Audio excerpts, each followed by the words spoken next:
Hi, good morning. This is Spartan. Spartan's podcast. I'm sorry. I'm still switching over from Spanish last night. Spoke a lot of Spanish, so like the words are placed. That's fine. You can speak in Spanish and we'll just respond in English. Okay.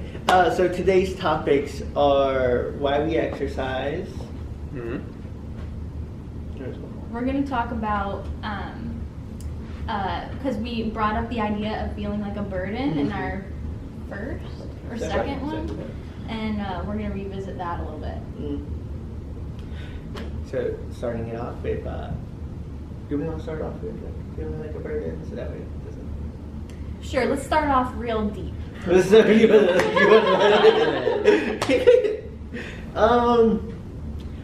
I would say that feeling like a burden often comes off like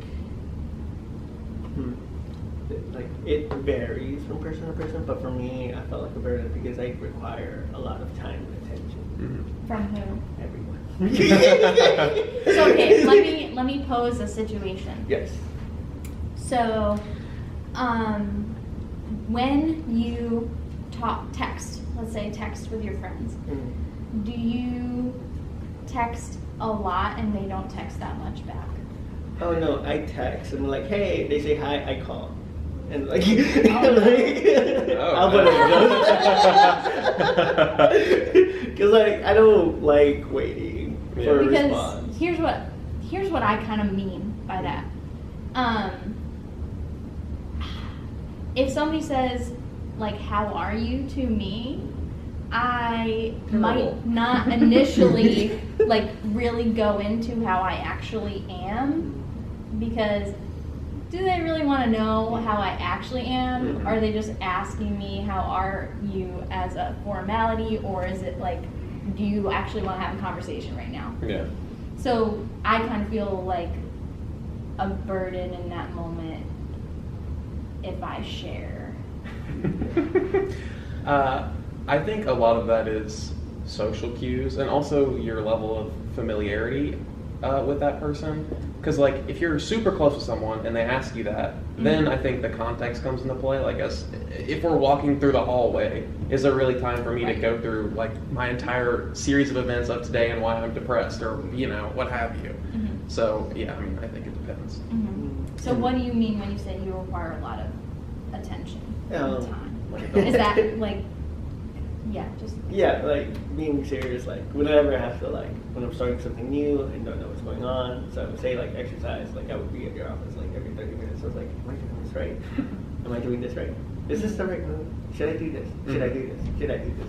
It's like a long series of like redundant questions that like were already answered, but just like I need that confirmation. I'm like, I'm doing the right thing. So in that situation though, so you're saying you need a lot of time and attention when your self-efficacy for a specific task is low. Yes.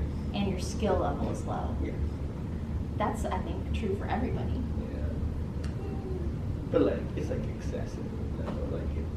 Well, I think that's something that people kind of write themselves off for, is because, my need is excessive. But you're comparing that to what? Like the people that never ask you for something? Like, yeah, compared to the ideal person that never needs anything, yeah, of course it's high. Or of course it's a lot. But I think everyone is, to some degree, they impart burden, if you want to say that, to every situation they're in. So I think you can't look at it as like, oh, I'm putting too much burden. It's like, this is what I need, so it's not a burden. Like that I need that. So you can't look at it as a burden because everyone needs that in some capacity. So yeah. Well, what you said reminded me of a situational leadership thing I went to, and basically there's a spectrum and you have to change your leadership style for these different situations, and it can be applied to like interpersonal relationships or work relationships. So if your self-confidence and your skill for a specific task is low, then me as your friend or your boss, I'm going to need to give you a lot of feedback, a lot of direction in how to handle that situation or do that task. But if you have a high confidence level and a high skill level for a specific thing, then I can be like, hey Andres, can you do this thing for me? And you got it. Like, you don't need any more direction from me. And I think that is important to recognize, because we all have high confidence for certain tasks and completely low confidence for other tasks. And if the people that you're surrounding yourself with are truly in your corner and truly care about you, then they will give you that time and attention that you need for those tasks or for those areas of your life that you don't feel as confident in. And it's not a burden because they are your friend and they want to help you. I agree. I think that's the important bit, is that if you have someone that you would consider a friend, then it seems to me you shouldn't think of it as burdening them, because that's like what friends do. It's like a reciprocal relationship in that I do something for you, you do something for me. Not that it's a transitory, like a transaction. Yeah, you're not keeping score. Yeah, it's just like we're friends. We have a common vibe, if you want to put it that way. We get along for whatever reason. So because of that, we're willing to help each other. So it shouldn't be like I did this for him, he has to do this for me type thing. So, and if you don't feel like you can do that with a person, then I would not define them as a friend. I would define them as a person, as an acquaintance, or someone I can talk to about things. But if I don't feel like I can ask them for something that I really truly need, then I wouldn't consider that a friend. So, I mean, that it could be to anyone. It could be an issue of how you're defining it. Like, if you don't feel like anyone you can talk to will accommodate your burdenness, then they aren't your friends. Is what I would say. But I feel like also you need to recognize your because like I was saying, even if I do consider them my friend, I still won't share, because I'm just not a sharer, even though I probably should, because that's part of having a friendship. Yeah. Because otherwise they're never going to know what's going on in my life. and then they can't help, and you fester, and et cetera, et cetera. I think that's the real issue.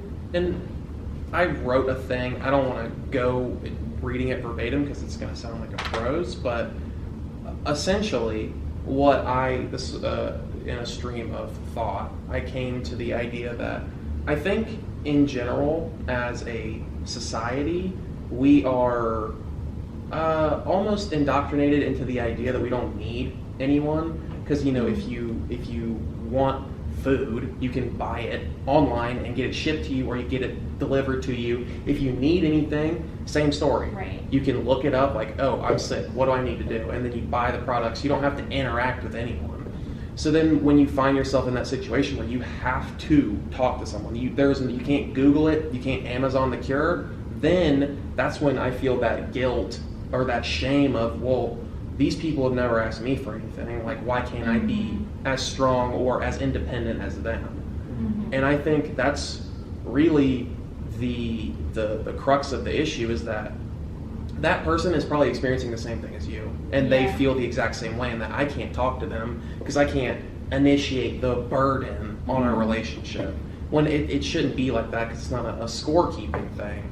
And then another thought that I had attached to that is that people a lot of the times think of, if I ask for help, then I'm weak, so therefore I'm not going to ask for help. But by that logic, you will do anything but ask for help. So if you do the thing you don't want to do, then that's not weak. That's strong. Like, that is the opposite of weakness.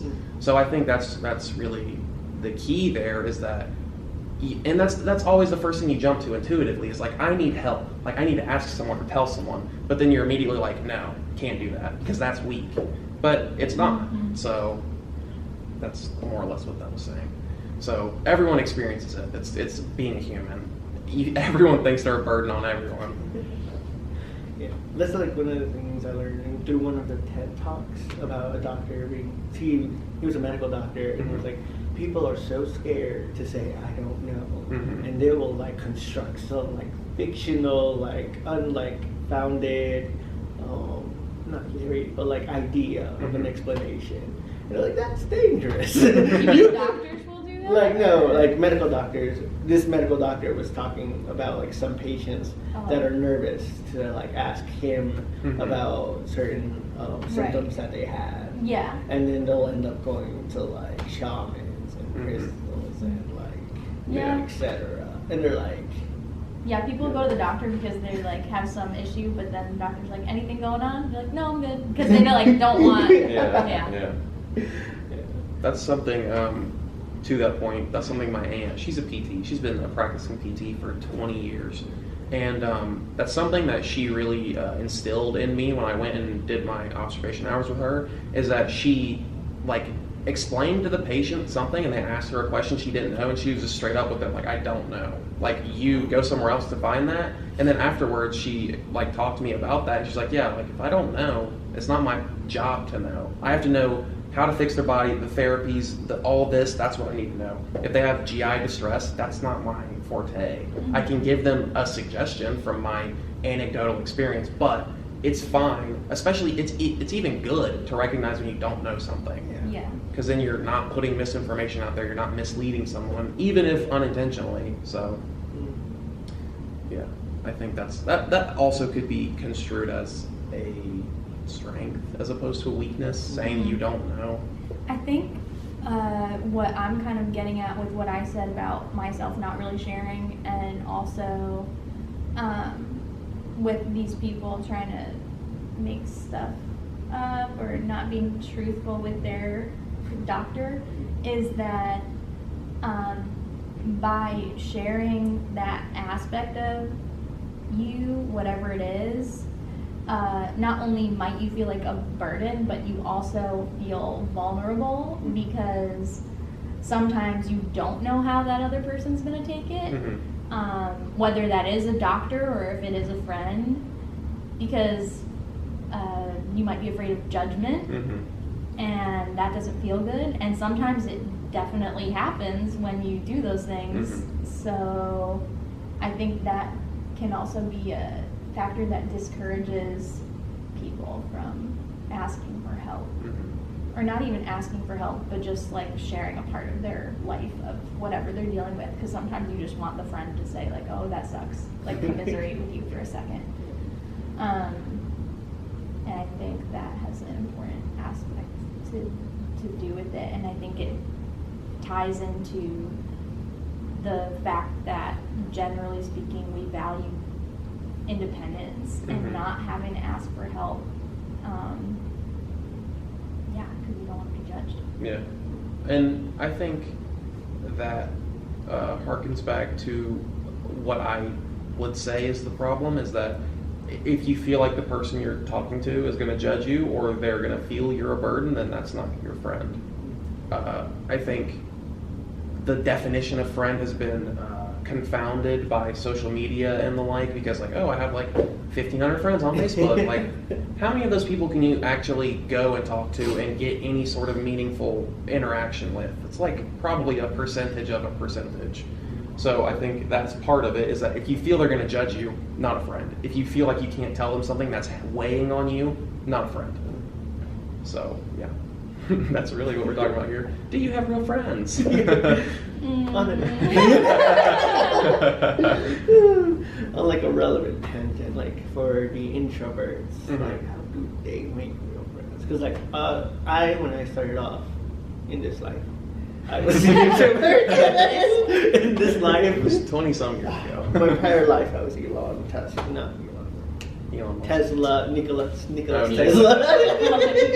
Okay.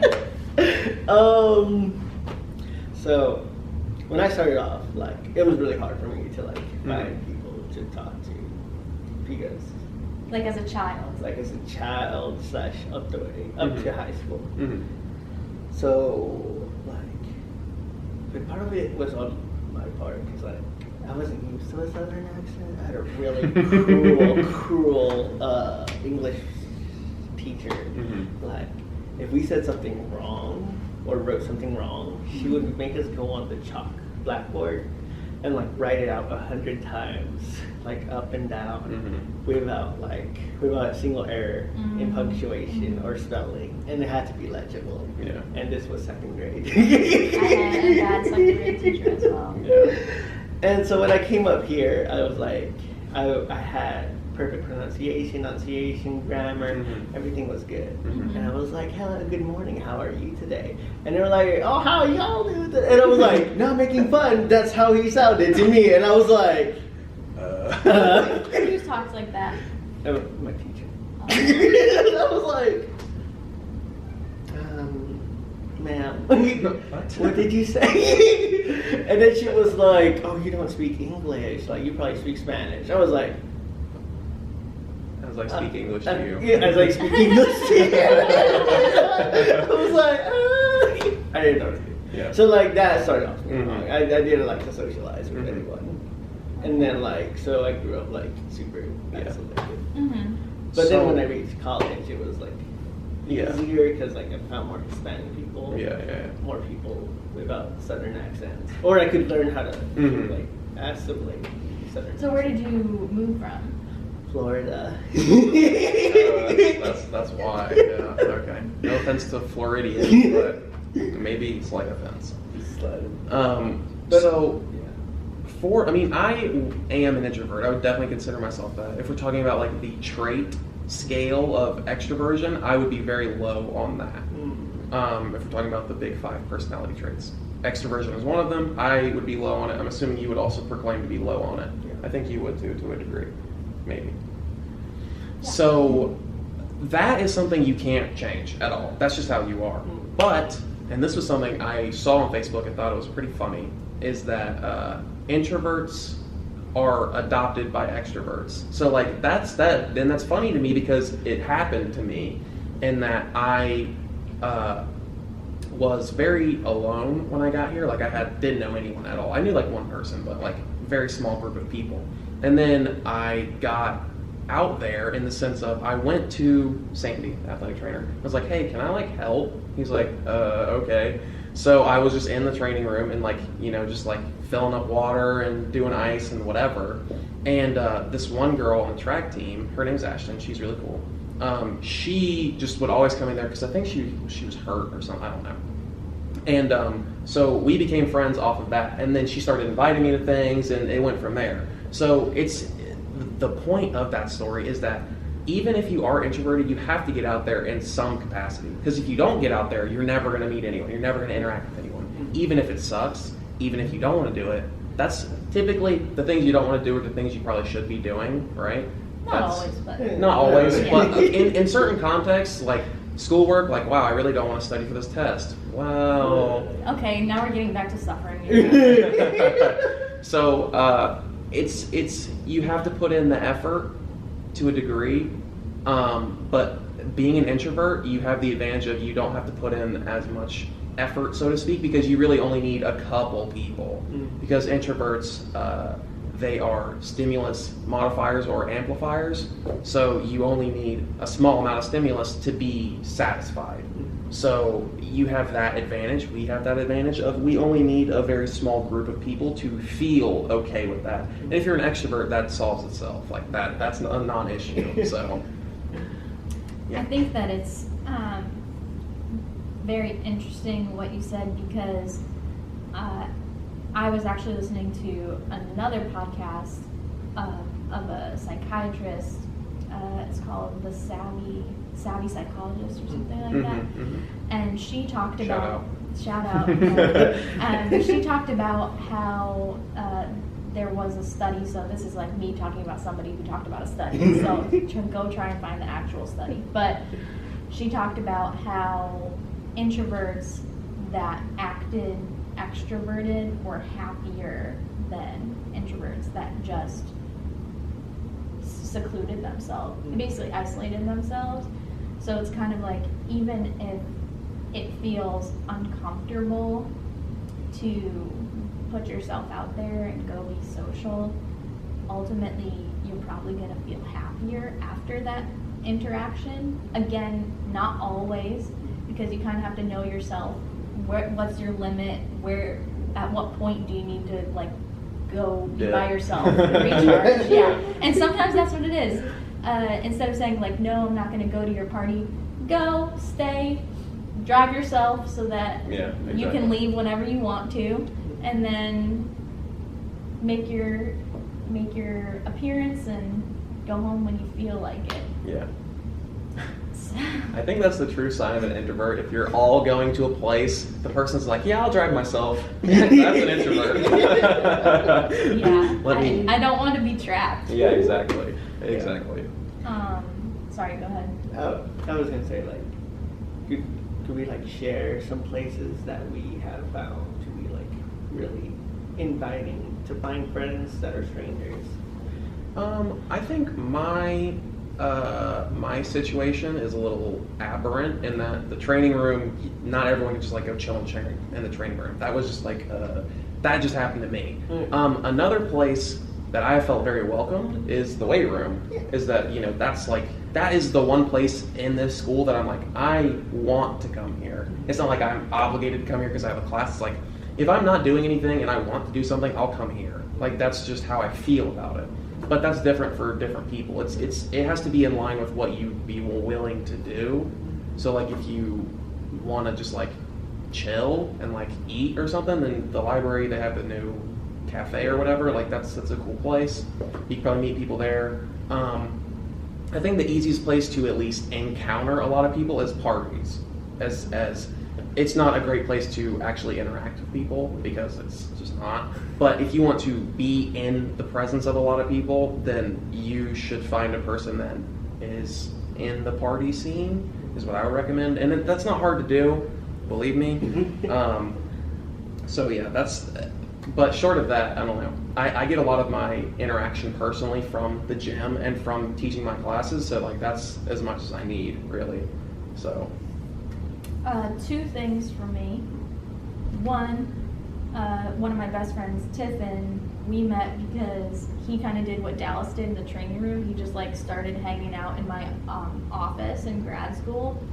He just sat there, and eventually we talked, and now we're best friends years later. So, and he's also extremely introverted. So if you want to meet other introverts, just go be physically near them. You'll figure it out. Yeah.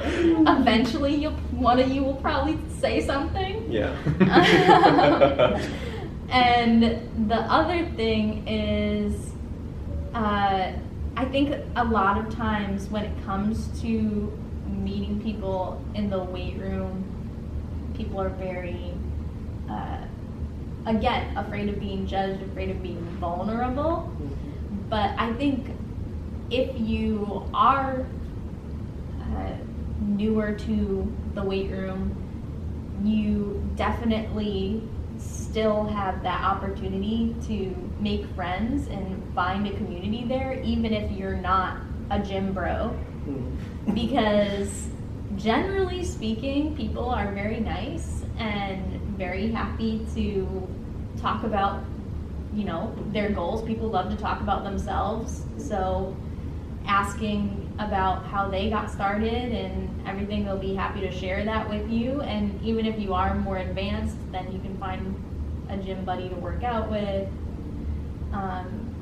If you are in a place like the weight room or like the library, you already have something to talk about because you're working towards some goal in either of those places. So you can just talk about that. Yeah. Rather than having like, how's the weather? And I don't like small talk. Mm-hmm. So if I can talk about what I'm passionate about, then I'll be more likely to build an actual relationship. Yeah. Yeah, how about you?